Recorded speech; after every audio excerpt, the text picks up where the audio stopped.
If you're sick and tired of feeling like you just can't memorize everything you need to study, this is the video for you because I'll be sharing 3 scientifically backed memorization techniques that aren't spaced repetition, active recall, and mnemonics, but are actually powerful techniques that you've probably never heard of before. I'm Emil, I'm a 3rd year medical student, and as a younger student, I'd often use techniques like flashcards and mnemonics because all of my peers were doing it, but I ended up finding that they just weren't working for me and I was getting average results. If there's anything that I've learned from that experience, it's that you just can't get outstanding results using the same techniques as everyone else, which is why the first technique was such a breakthrough for me. It's an incredibly powerful method of memorizing based on the power of story, and it's called the story link method. In 2009, Rob Walker and Joshua Glenn ran an experiment where they bought $129 worth of items from an op shop in an attempt to resell them online. The items were kept exactly the same, but the only change was that each item was given a backstory,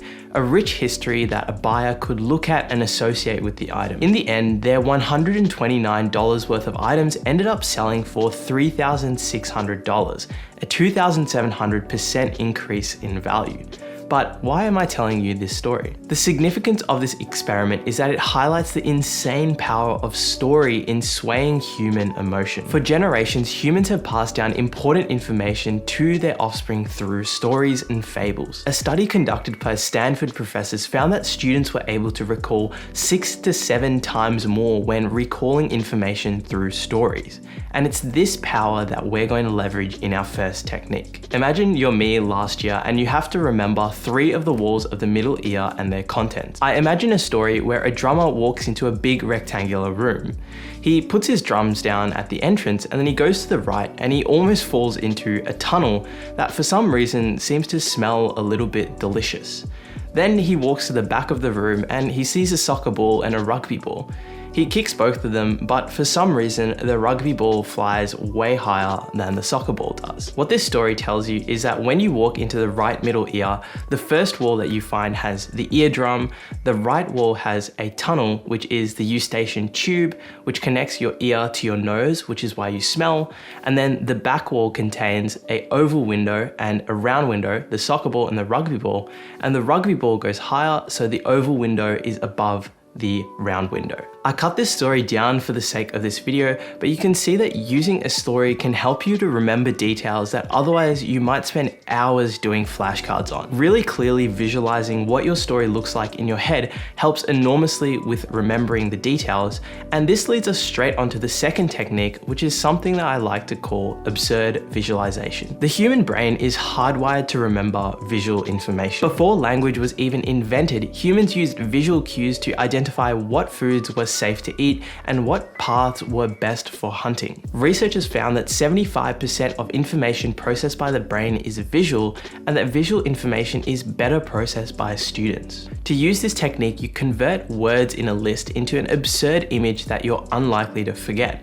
But there are a few things that you need to do in order to use this technique with maximum efficiency. An example in which I used this technique was to remember the different stages of sleep and their properties. Even though this image probably means nothing to you, to me it represents each of the stages of sleep and their properties. The first thing that I see is that there is a baby, which represents the first stage of sleep, which is a light sleeping. So the baby is sleeping lightly, and the baby is being protected by a big letter K from these spikes, which represent the spindles and the K complex. And then there's a man watching outside who's a scientist. He's watching this whole thing happening as an experiment, and he's measuring the time and the delta of the force that's going on, which represents the delta waves in the 3rd stage of sleep. And then finally, while this guy is doing this experiment, he falls asleep because the homework is so boring, and then he starts to dream about his muscles being paralyzed, which happens in the 4th stage of sleep, or REM sleep, where your muscles are paralyzed and you start dreaming. The first thing that you can probably tell is that I'm not very good at drawing, but there are a few things that help make this memory technique really effective. Firstly, all of the elements in the image relate to each other.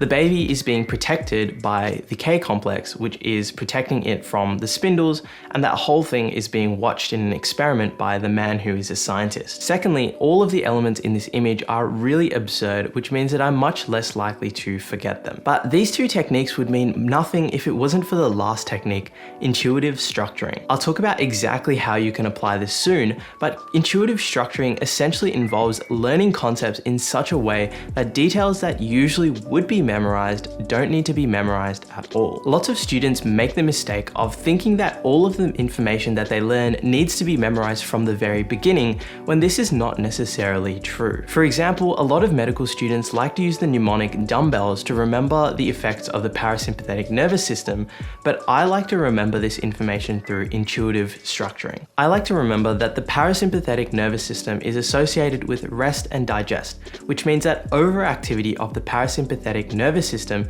means that there'll be overactivity of our bowels. So there'll be diarrhea, vomiting, urination, and more salivation. In addition, if we're resting a lot more, then our heart will have to beat slower, we'll feel more tired, and then our airways will constrict because we don't need as much air. And then also, we won't need as much light coming into our eyes, so our pupils will constrict. Here, all I really need to remember is that one starting fact: parasympathetic, rest and digest, and then everything else just flows on logically from that point. This is the most powerful memorization technique of them all because it completely removes the requirement for memorization in the first place. To apply this in your own study, ask yourself the following questions whenever you're writing down information into your notes. Is the information that you're learning intuitive? Could this information be structured in a way that it flows on logically from something that I have learned in the past? Thinking about information in this way allows you to form relationships between the most basic ideas and allows you to have a strong first principles understanding of any given topic. The other thing that you should know with these memorization techniques is the apps that you can use alongside them. And for that, make sure to check out this video here.